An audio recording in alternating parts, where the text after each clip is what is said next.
शुरू कर दी है। तो आज हम ऊष्मागतिकी वाला टॉपिक स्टार्ट कर रहे हैं। तो बहुत इंपॉर्टेंट टॉपिक है, आप लिख लीजिएगा। चैप्टर का नाम है आज ऊष्मागतिकी, यानी हम पढ़ेंगे आज थर्मोडायनेमिकी। कौन सा चैप्टर पढ़ेंगे? हम पढ़ेंगे थर्मोडायनेमिकी। अच्छा बच्चों, ऊष्मागतिकी क्या होती है? सबसे पहले विज्ञान की एक ऐसी शाखा जिसमें ऊष्मा से संबंधित अध्ययन किया जाता है, उसे हम ऊष्मागतिकी कहते हैं। उसे हम क्या कहते हैं? ऊष्मागतिकी कहते हैं। यानी भौतिक विज्ञान की वे शाखा जिसके अंतर्गत ऊष्मीय ऊर्जा, यांत्रिक ऊर्जा, रासायनिक ऊर्जा, विद्युत ऊर्जा का अध्ययन किया जाता है। तो देखिए, लिखो आप परिभाषा। भौतिक विज्ञान की एक ऐसी शाखा, भौतिक विज्ञान की एक ऐसी शाखा, भौतिक विज्ञान की एक ऐसी शाखा जिसमें भौतिक विज्ञान की एक ऐसी शाखा जिसमें ऊष्मा से संबंधित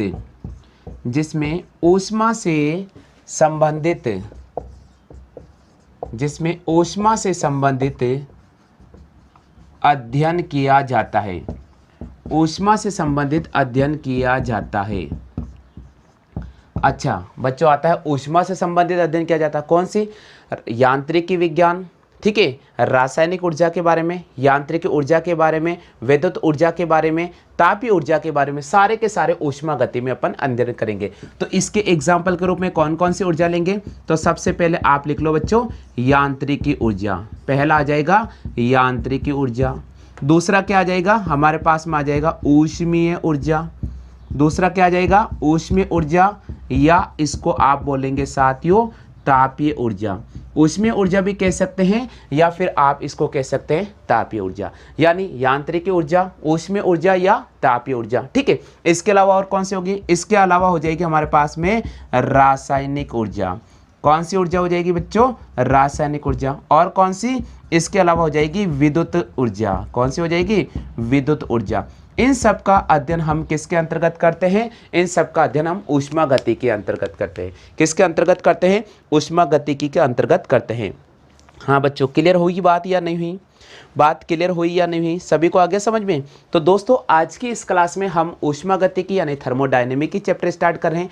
बहुत इंपॉर्टेंट है। अगर आप तैयारी कर रहे हैं पटवार की, ग्राम सेवक की, तो बहुत महत्वपूर्ण है बच्चों, इस क्लास को मिस नहीं करना। ऊष्मागतिकी यानी भौतिक विज्ञान की एक ऐसी शाखा जिसमें ऊष्मा से संबंधित अध्ययन किया जाता है, उसे हम ऊष्मागतिकी कहते हैं। इसमें हम यांत्रिक ऊर्जा के बारे में अध्ययन करेंगे। इसमें अपन ऊष्मीय ऊर्जा या तापीय ऊर्जा के बारे में अध्ययन करेंगे। इसमें अपन रासायनिक ऊर्जा के बारे में अध्ययन करेंगे और विद्युत ऊर्जा के बारे में अध्ययन करेंगे। फटाफट से आप इसका स्क्रीनशॉट ले लीजिएगा, या फिर आप चाहे तो इसकी कॉपी कर सकते हैं। तो अब इसका अपन पहला जो पार्ट पढ़ेंगे वो पढ़ेंगे दोस्तों तापीय ऊर्जा के बारे में। यानी ऊष्मागति का जो पहला पार्ट पढ़ेंगे वो तापीय ऊर्जा से संबंधित पढ़ेंगे। कौन सी ऊर्जा से? यानी तापीय ऊर्जा से संबंधित पढ़ेंगे ऊष्मीय गति का पहला पार्ट। तो सबसे पहला जो इसका पार्ट पढ़ने वाले ऊष्मा में, वो अपन पढ़ रहे हैं तापीय ऊर्जा। यानी ऊष्मा में हम पढ़ रहे हैं तापीय ऊर्जा के बारे में। कौन सी ऊर्जा के बारे में पढ़ेंगे? तापीय ऊर्जा के बारे में। जी, सबसे पहले बच्चे कमेंट कीजिएगा कि ताप का एसआई मात्रक क्या होता है। आप मुझे बताइए बच्चों, ताप का एसआई मात्रक क्या होता है? ताप का एसआई मात्रक क्या होता है? ताप का एसआई मात्रक क्या होता है बच्चों? जल्दी से बताओ यार। ताप का एसआई मात्रक होता है केल्विन। यानी ताप का एसआई मात्रक अगर आपसे पूछ ले बच्चों तो क्या राइट करोगे? केल्विन होता है। क्या होता है? केल्विन होता है। आपको पूछ ले कि ताप कौन सी राशि है बच्चों, तो ताप कौन सी राशि है? ताप एक अदिश राशि है। अच्छा, ताप कौन सी राशि है? जल्दी से कमेंट करो। ताप एक अदिश राशि है बच्चों। कौन सी राशि है? ताप एक अदिश राशि है। पहला पॉइंट आपको याद रखना पड़ेगा, ताप का एसआई मात्रक कौन सा होता है? ताप का एसआई मात्रक केल्विन होता है।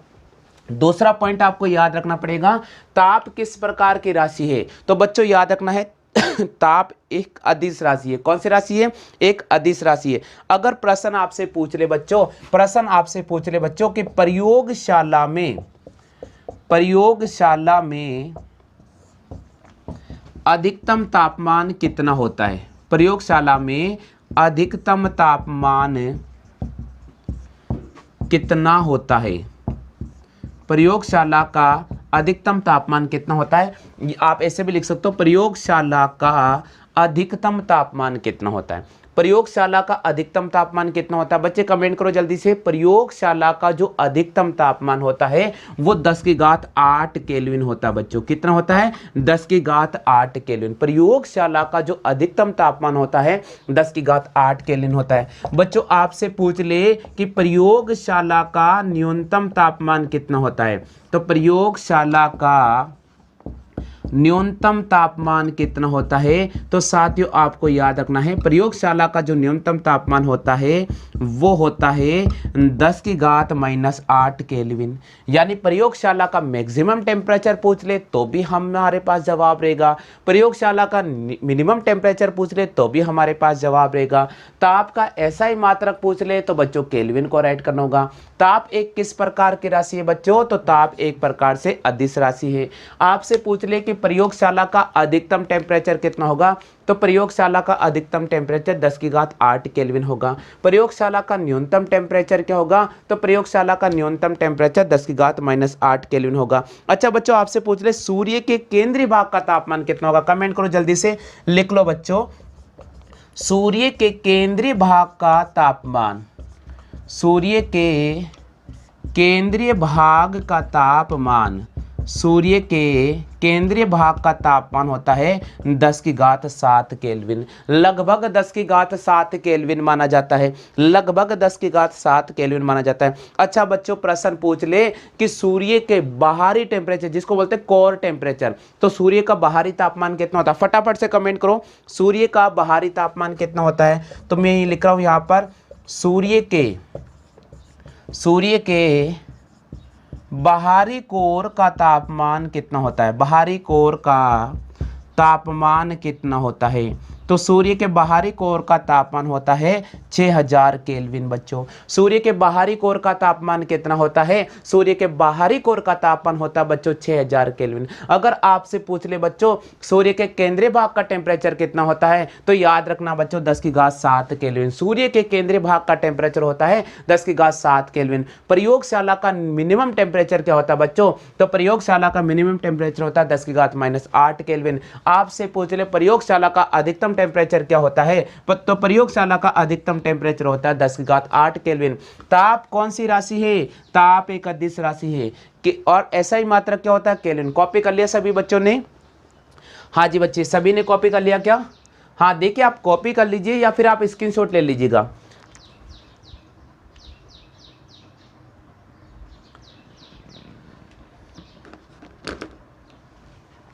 हाँ बच्चों कॉपी कर लीजिएगा, कॉपी कर ले या स्क्रीनशॉट ले लीजिएगा। थोड़ा सा ब्राइटनेस बढ़ा दिया है बच्चों मैंने, ठीक है। हाँ जी कॉपी कर लो। अच्छा प्रश्न आता है मानव शरीर का सामान्य टेम्परेचर कितना होता है? जल्दी से कमेंट करो, जल्दी से कमेंट कीजिएगा मानव शरीर का सामान्य टेम्परेचर कितना होता है। देखिए अपन सबके बारे में अध्ययन करेंगे लेकिन जनरली ये वो प्रश्न होते हैं जो एग्जाम में आते हैं, ये वो प्रश्न है जो बार बार पूछे जाते हैं और बार बार बच्चे इन प्रश्नों को छोड़ देते हैं। आप मुझे बताइए मानव शरीर का सामान्य टेम्परेचर कितना होता है? फटाफट से कमेंट करो बच्चों। मानव शरीर का सामान्य तापमान, मानव शरीर का सामान्य तापमान कितना होता है? अगर आपसे पूछ ले तो क्या जवाब करेंगे? मानव शरीर का सामान्य टेम्परेचर फटाफट से कमेंट करते जाइए। बहुत अच्छी बात है 37 डिग्री सेल्सियस, बहुत अच्छी बात है भैया 37 डिग्री सेल्सियस। और बताओ कितना होता है? ये तो सेल्सियस का बताया आपने, और बताइए जल्दी से बताओ। बिल्कुल 98.6 डिग्री फ़ारेनहाइट, बहुत अच्छी बात है। 98.6 डिग्री फ़ारेनहाइट में, 98.6 डिग्री फ़ारेनहाइट में। और क्या होता है बच्चों? 310.15 केल्विन, 310.15 केल्विन। तो ये मानव शरीर का सामान्य टेम्परेचर होता है बच्चों, ये मानव शरीर का सामान्य टेम्परेचर होता है। यानी अगर हम कह सकते हैं कि मानव शरीर का सामान्य तापमान सेल्सियस तापमापी पर कितना होता है, तो हमें 37 डिग्री सेल्सियस को राइट करना होगा। सेल्सियस तापमापी पर कितना होता है बच्चों? तो सेल्सियस तापमापी पर होता है 37 डिग्री सेल्सियस। आपसे पूछ रहे बच्चों कि फ़ारेनहाइट तापमापी पर कितना होता है? फ़ारेनहाइट तापमापी पर कितना होता है? तो फ़ारेनहाइट तापमापी पर 98.6 डिग्री फ़ारेनहाइट होता है। बच्चों आपसे पूछ ले कि केल्विन तापमापी पर कितना होता है, तो केल्विन तापमापी पर होता है हमारे पास में 310.15 केल्विन। फटाफट से कॉपी कर लो बच्चों, फटाफट से कॉपी कर लीजिएगा। हाँ जी सभी बच्चे कॉपी कर लीजिएगा। चलिए नेक्स्ट प्रश्न है ठंडे प्रदेशों का तापमान जब ठंडे प्रदेशों का तापमान कितना मिनिमम चला जाता है, कितना मिनिमम चला जाता है कि जब एल्कोहल तापमापी का प्रयोग करते हैं? बताओ, जल्दी से कमेंट करो। ठंडे प्रदेशों का तापमान कितना नीचे चला जाता है कि अगर हमें ठंडे प्रदेशों में पारे वाला तापमापी का इस्तेमाल नहीं करना पड़ेगा, पारे वाले थर्मामीटर का इस्तेमाल नहीं करना पड़ेगा, वहां पर हमें एल्कोहल तापमापी का प्रयोग करना पड़ता है, क्योंकि ठंडे प्रदेशों का जो टेम्परेचर होता है वो 40 डिग्री सेल्सियस से न्यूनतम चला जाता है, -40 डिग्री सेल्सियस चला जाता है। इसलिए वहां पर पारा जम जाता है, इसलिए वहां पर पारा जम जाता है, इसलिए वहां पर एल्कोहल तापमापी का प्रयोग किया जाता है, क्योंकि जो एल्कोहल जमता है वो 115 डिग्री सेल्सियस, -115 डिग्री सेल्सियस पर जमता है। लिख लो बच्चों, लिख लो जल्दी से, लिख लीजिएगा। एल्कोहल जमता है -115 डिग्री सेल्सियस पर, एल्कोहल जमता है -115 डिग्री सेल्सियस पर।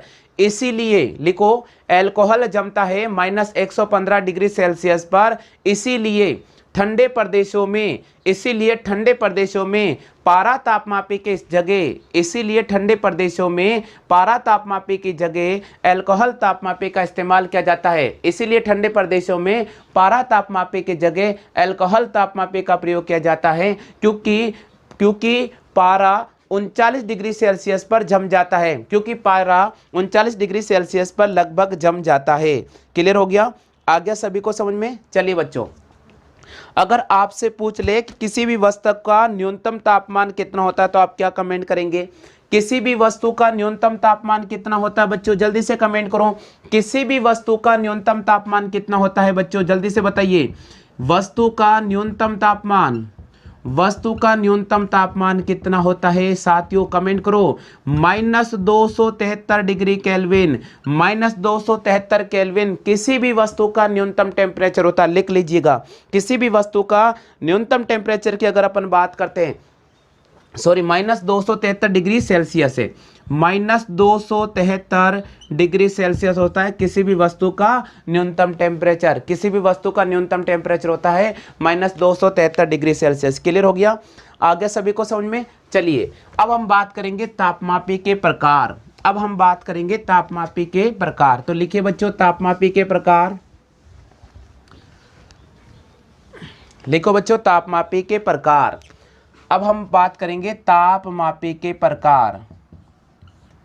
तापमापी के प्रकार, आप मुझे बताइए तापमापी के प्रकार कौन कौन से होते हैं? जिन बच्चों को आता है जल्दी से कमेंट करो। तापमापी के प्रकार कितने होते हैं बच्चों? जल्दी से कमेंट कीजिएगा। जिन स्टूडेंट को आ रहा है जल्दी से कमेंट करो। तापमापी के प्रकार कौन कौन से होते हैं? जल्दी से कमेंट कीजिएगा जिनको आ रहा है, जिनको आ रहा है जल्दी से कमेंट करो। देखो बच्चों, तापमापी के प्रकार की बात करें तो आपने नाम सुना होगा सेल्सियस तापमापी, आपने नाम सुना होगा सेल्सियस तापमापी, सेल्सियस तापमापी एक तो ये होता है। और कौन सा होता है? आपने नाम सुना होगा फ़ारेनहाइट तापमापी, आपने नाम सुना होगा फ़ारेनहाइट तापमापी,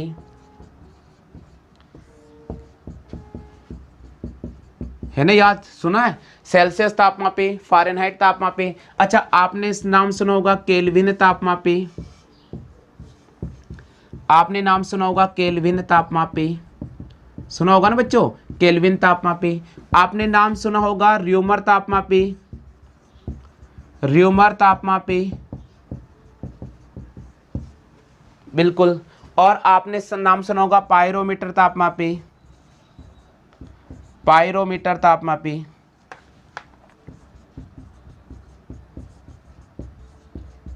पायरोमीटर तापमापी। और आपने नाम सुना होगा रेनकाइन तापमापी,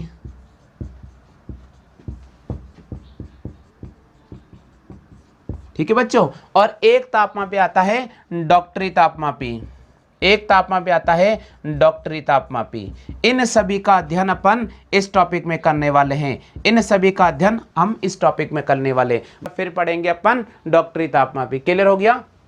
चलिए बच्चों, अब पहला टॉपिक पढ़ाते हैं हम आपको सेल्सियस तापमापी। अब बच्चों हम पढ़ाते हैं आपको सेल्सियस तापमापी। तो लिखो बच्चों सभी सेल्सियस तापमापी, लिखिए बच्चों सभी सेल्सियस तापमापी। टॉपिक लिखो बच्चों सेल्सियस तापमापी, सेल्सियस तापमापी। हमारा टॉपिक आ रहा है सेल्सियस तापमापी। हाँ भैया जल्दी से कमेंट कीजिएगा सेल्सियस तापमापी। सबसे पहले आपको इसके बारे में पढ़ने से पहले 3 महत्वपूर्ण बातें याद होनी चाहिए बच्चों। नहीं अगर ये 3 बातें याद नहीं होगी तो भैया सेल्सियस तापमापी का प्रश्न आपके दिमाग से बाहर निकलेगा। सेल्सियस तापमापी का प्रश्न आपके दिमाग से बाहर निकलेगा। पहला तो ये याद होना चाहिए कि इसका आविष्कार कहाँ पर हुआ। पहला आपको ये याद होना चाहिए कि आविष्कार किसने किया। दूसरा याद होना चाहिए आविष्कार कहाँ पर किया। और तीसरा याद होना चाहिए इसका पाठ्यांक क्या होता है। और चौथा इसमें याद होना चाहिए आविष्कार कब किया। आपके सामने अगर ये 3 प्रश्नों के जवाब हैं, इन 4 प्रश्नों के जवाब हैं, तो भैया एग्जाम में जो प्रश्न आएगा वो आपका कंफ्यूजन नहीं होगा। एग्जाम में प्रश्न आएगा आपका कंफ्यूजन नहीं होगा। तो आप मुझे एक बार जरा आप भी कमेंट कर दीजिएगा, मुझे भी लगना चाहिए कि आपको ये प्रश्न आता है या नहीं आता है। और अगर नहीं आता है तो बिल्कुल आज सीख जाओगे, नहीं आता है तो आज सीख जाओगे, याद हो जाएगा, ये गारंटी मेरी है। सबसे पहले सेल्सियस तापमापी। हाँ फटाफट से इन 4 प्रश्नों के कमेंट करो अगर आपको आता है तो। जल्दी से कमेंट कीजिए बच्चों, आता है तो कमेंट कीजिएगा, नहीं आता है तो देखते रहिएगा। देखिए बच्चों मैं आपको एक बताता हूँ, एक टाइटल बताता हूँ, बस वो टाइटल याद रखने ना, आपको सब कुछ याद हो जाएगा। अगर आपने मेरा ये डायग्राम और टाइटल याद रख लिया तो आपको सब कुछ याद हो जाएगा। मेरी जो स्टोरी में बताऊंगा वो याद रख लेना, सब कुछ याद होगा। मान लीजिए मैंने ये सेल्सियस तापमापी का डायग्राम ड्रॉ किया है। मान लीजिए मैंने आपके सामने सेल्सियस तापमापी का डायग्राम ड्रॉ किया है और इसमें इस प्रकार का पाठ्यांक लिखा होता है। आपको पता होगा ना इस प्रकार का ऐसे पाठ्यांक लिखा होगा सेल्सियस तापमापी में। ठीक है बच्चों, देखिए जनरली मैं आपको डायग्राम से ही याद कराने की कोशिश करूंगा। देखिए बच्चों इसमें 2 पाठ्यांक होता है, एक होता है न्यूनतम पाठ्यांक और एक होता है अधिकतम पाठ्यांक। तो यहां लिखा बच्चों मैंने न्यूनतम पाठ्यांक, सबसे पहले लिखा न्यूनतम पाठ्यांक। ठीक है बच्चों, बिल्कुल जैसा मैं बढ़ा रहा हूं वैसे पढ़ लीजिएगा, न्यूनतम पाठ्यांक। और उसके बाद अगर अपन बात करते हैं तो यहां लिखा मैंने अधिकतम पाठ्यांक, यहां लिखा मैंने अधिकतम पाठ्यांक। देखिए 2 चीज याद रखनी है, न्यूनतम पाठ्यांक और अधिकतम पाठ्यांक। ठीक है, अच्छा बच्चों न्यूनतम पाठ्यांक को हम और किस नाम से जानते हैं? न्यूनतम पाठ्यांक को हम हिमांक बिंदु के नाम से जानते हैं। किस बिंदु के नाम से जानते हैं? हिमांक बिंदु के नाम से जानते हैं। किस बिंदु के नाम से जानते हैं बच्चों? हम हिमांक बिंदु के नाम से जानते हैं। और अधिकतम पाठ्यांक को हम किस नाम से जानते हैं? हम भाप बिंदु के नाम से जानते हैं। किस नाम से जानते हैं? भाप बिंदु के नाम से जानते हैं। एक बार इंक भर लेता हूं मैं, थोड़ा ध्यान रखिएगा।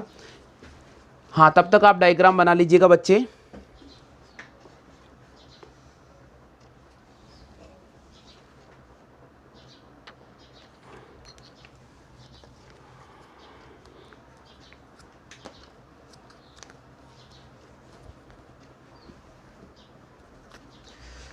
अरे यार क्या हो गया इसमें?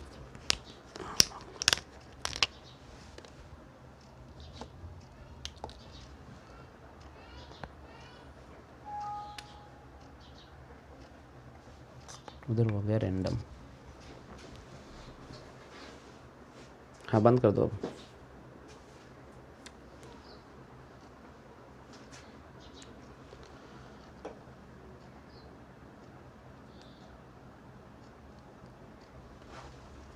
हाँ अब ऊपर दबाओ एक और। हाँ अब एक और कोने में।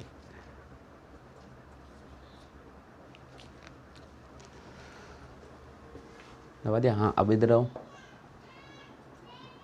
हाँ दबाओ। हाँ इसको पलाओ। हाँ दबाओ। हाँ अब आ गया स्विच ऑफ का। नीचे नीचे लास्ट लास्ट और नीचे आओ और नीचे आओ। हाँ ये, हाँ ये बस।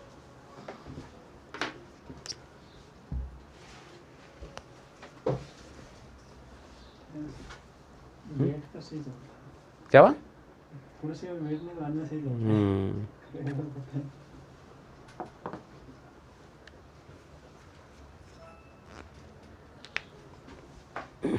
चलिए बच्चों, अब हमने लिख लिया हिमांक बिंदु और हमने यहाँ लिख लिया भाप बिंदु। अब मैं आपको बताता हूँ तरीका।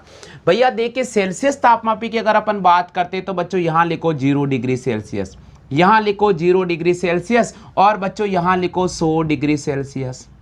0 डिग्री सेल्सियस और 100 डिग्री सेल्सियस। इसका मतलब हमारा डायग्राम तो एक चीज तो क्लियर बता रहा है कि जो सेल्सियस तापमापी होता है उसका हिमांक बिंदु अगर आपसे पूछ ले तो 0 डिग्री सेल्सियस, अगर उसका भाप बिंदु पूछ ले बच्चों तो 100 डिग्री सेल्सियस, अगर न्यूनतम पाठ्यांक पूछ ले बच्चों तो 0 डिग्री सेल्सियस और अधिकतम पाठ्यांक पूछ ले तो 100 डिग्री सेल्सियस। अब दोस्तों भागों की संख्या अगर आपसे पूछ ले, भागों की संख्या अगर आपसे पूछ ले तो भैया भागों की संख्या 100 होती है।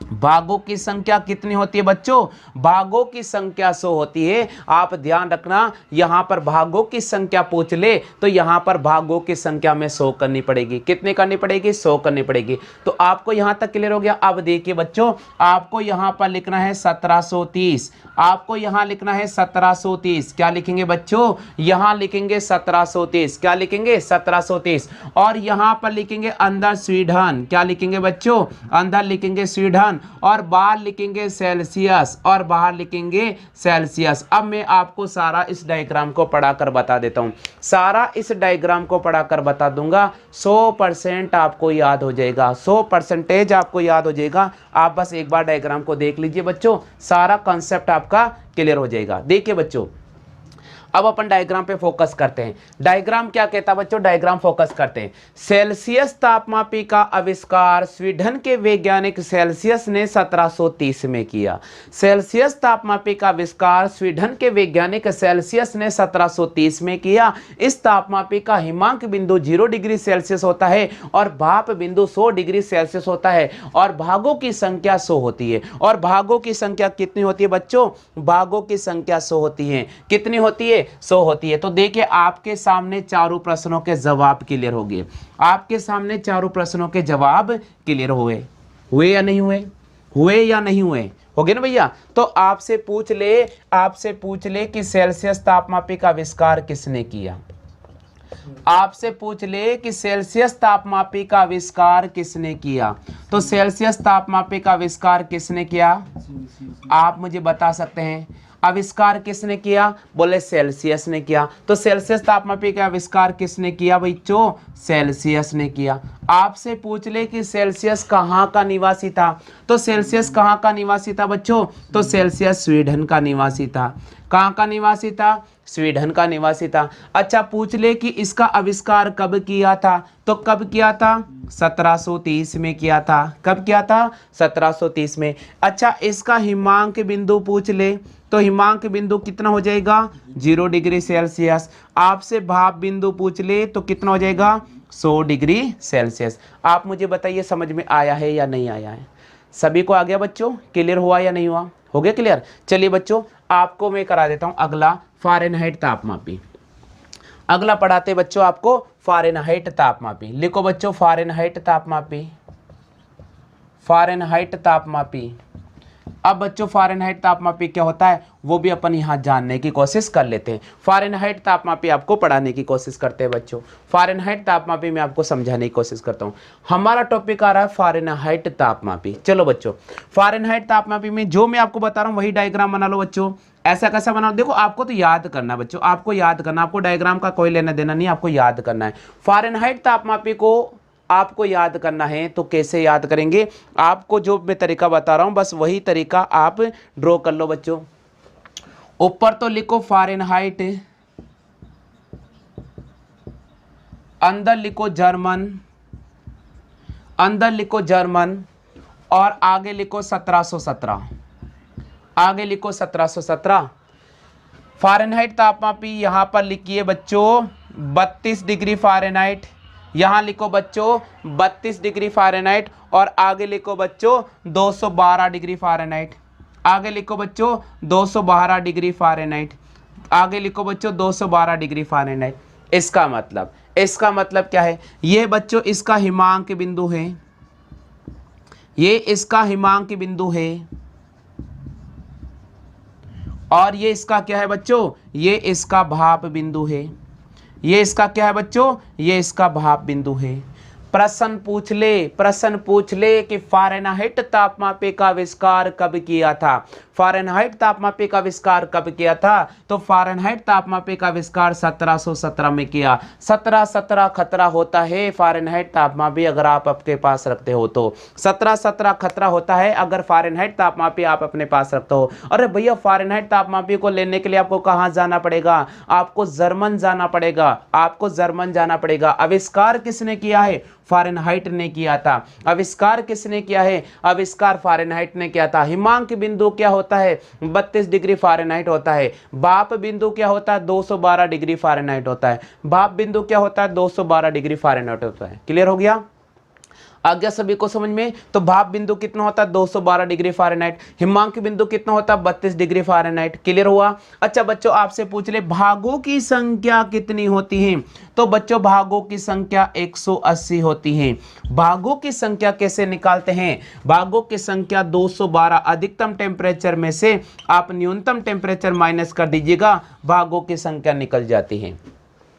अधिकतम टेम्परेचर में से न्यूनतम टेम्परेचर माइनस कर दीजिएगा, भागों की संख्या निकल जाती है। किसकी संख्या निकलती है? भागों की संख्या निकल जाती है। चलिए बच्चों बात करते हैं तीसरा टेम्परेचर की। तीसरा तापमापी के बारे में अपन पढ़ा देते हैं आपको। डायग्राम बनाना है, ज्यादा कुछ याद नहीं रखना है। तीसरा आ रहा बच्चों र्यूमर तापमापी। लिखो बच्चों र्यूमर तापमापी। अगला आ रहा बच्चों आपके सामने र्यूमर तापमापी। अच्छा बच्चों आपसे पूछ ले र्यूमर तापमापी। जो डायग्राम बना रहा हूं बस वो डायग्राम बनाते जाइएगा, सब कुछ क्लियर हो जाएगा। सब कुछ क्लियर हो जाएगा, कहीं टेंशन नहीं लेने का। जो डायग्राम बना रहा हूं बस वो बना लीजिएगा, सिंपल। क्योंकि हमें कोई ज़्यादा बड़ा चढ़ाकर नहीं लिखना है, ज़्यादा बड़ा चढ़ाकर याद नहीं करना। हमें तो सिंपल शॉर्ट और स्वीट याद रखना है, ताकि एग्जाम में प्रश्न आएगा हम आंसर राइट करेंगे। हम तो आंसर राइट करेंगे। अच्छा बच्चों यहाँ लिखना है फ्रांस, या लिखना है फ्रांस, और यहां लिखना है र्यूमर। फ्रांस और र्यूमर लिखा। अच्छा आविष्कार कब हुआ था? आविष्कार कब हुआ था? 1731 में हुआ था बच्चों। आविष्कार कब हुआ था? 1731 में हुआ था। यहां लिखना है 0R और यहां लिखना है 80R। बताओ 0R और 80R का मतलब क्या होता है? बताइए बच्चों 0R और 80R का मतलब क्या होता है? हाँ जी कमेंट करो सभी बच्चे।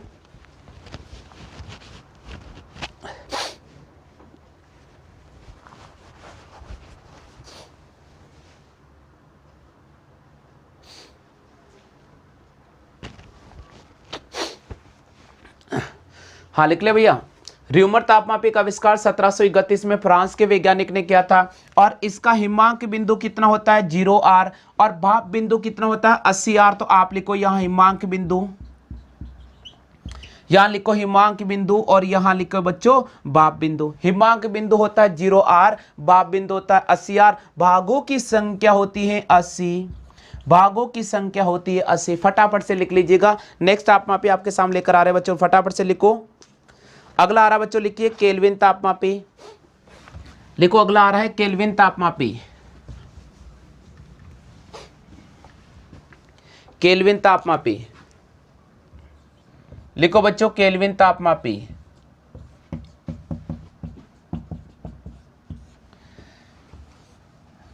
ये देखिए 1853 1854, किसी किताबों में 1852 1853 मिलता है, ध्यान रखिएगा।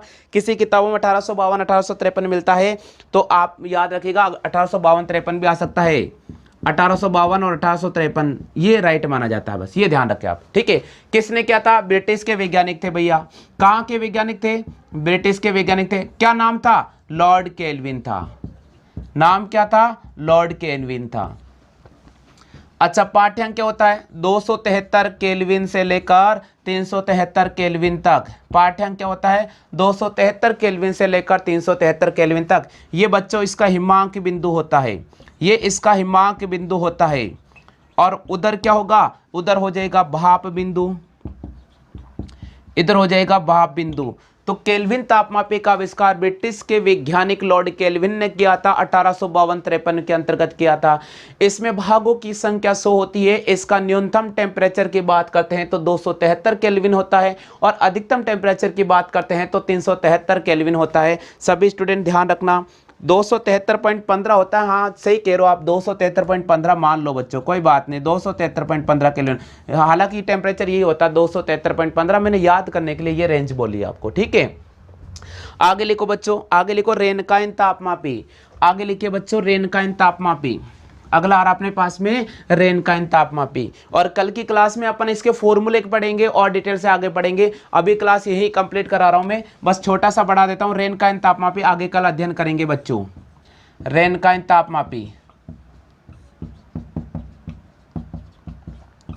इसका हिमांक बिंदु होता है 462 RA। लिखो बच्चों, सॉरी 460 RA, और यहां होता है 672 RA।